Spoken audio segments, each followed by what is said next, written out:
Elle n'a pas pu vous échapper. Avec près d'1 million de vapoteurs et 1500 boutiques officielles qui fleurissent à tous les coins de rue, la cigarette électronique est devenue un véritable objet de mode. Elle est source de débats, de conflits et revient régulièrement dans la presse. Imprécision juridique, loi E20, intérêts économiques et politiques, lobbying, quels sont les enjeux de ce nouveau marché ?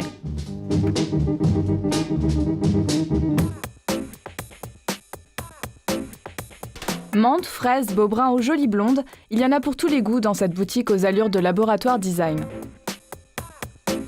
Avec un large choix de modèles et plus de 50 saveurs différentes, il y a de quoi séduire pas mal de monde. C'est vrai qu'avec la cigarette électronique, on retrouve le goût, l'odorat, on ne pue plus la cigarette, il n'y a plus de tabagisme passif, il y a vraiment beaucoup d'avantages, donc du coup le client vient pour toutes ces raisons-là. Et ça, c'est vraiment le client qu'on a le plus, j'ai envie de dire, en boutique. Mais si ces boutiques respectent apparemment une certaine charte de qualité, d'autres commerces plus surprenants tentent eux aussi leur chance. Cette année, il y a eu énormément de magasins qui se sont ouverts, plus ou moins spécialistes, plus moins que plus. Vous trouvez même des cigarettes électroniques dans les magasins de téléphones portables. C'est gênant, mais en même temps, on sait très bien que ces gens-là ne font que passer. Parce que dès lors où il va y avoir une réglementation plus précise, qu'il va y avoir plus de contrôle, qu'il va y avoir des taxes justement qui vont être mises en place par l'État, il y a plein de gens qui vont retourner à leur foire-fouille, leur téléphone portable, etc. Si le nombre de points de vente explose, c'est en partie grâce à une juridiction floue et à une loi E20 devenue bancale. La loi E20, votée en 1991, est censée encadrer la vente des produits du tabac et leur utilisation dans les lieux publics. Aujourd'hui, elle est incapable de répondre aux problèmes que pose l'e-cigarette. En mai 2013, Marisol Touraine, ministre de la Santé, décide de prendre les devants et commande une étude sur la cigarette électronique. Le professeur Dotzenberg, pneumologue et directeur en charge du rapport, a accepté de nous expliquer pourquoi loi E20 et e-cigarettes ne font pas bon ménage.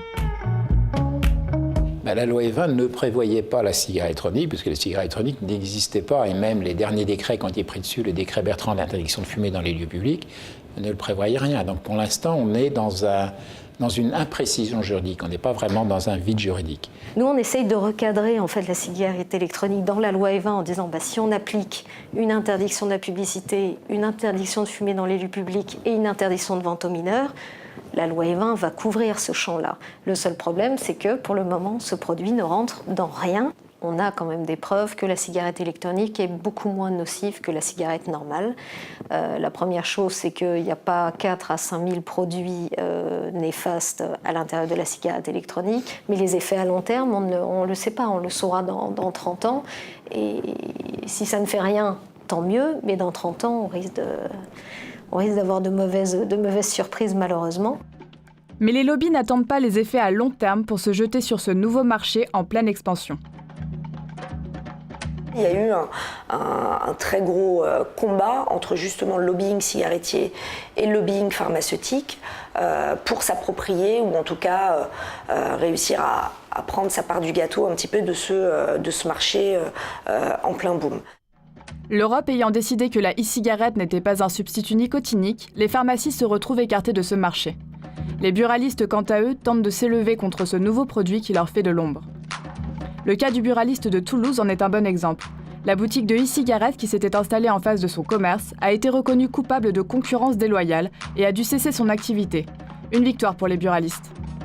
Les buralistes ont les mêmes objectifs que les industriels du tabac et donc souvent les buralistes sont les porte-voix des industriels. L'industrie du tabac maintenant essaye de reprendre le produit. Par exemple, Reynolds qui a racheté les compagnies de cigarettes dit « je rachète ces compagnies de cigarettes non pas tellement pour que le produit soit un produit pour switcher de la vraie cigarette à cette e-cigarette, mais pour recruter de nouveaux consommateurs. » Lors de la discussion de la directive sur les produits du tabac, il y avait 180 lobbyistes enregistrés temps plein pour travailler dessus.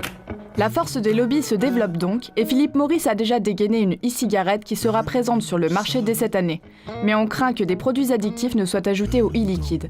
Les géants du tabac exercent parfois même une pression sur les gouvernements européens, les poussant à légiférer rapidement. Cependant, en France, une loi se fait encore attendre pour clarifier le statut législatif de la cigarette électronique.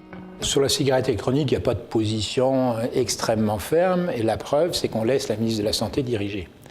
Donc si c'est la ministre de la Santé qui dirige, c'est que ce n'est pas important. Mais une chose dont on est sûr, c'est que la cigarette électronique va probablement être taxée très très bientôt.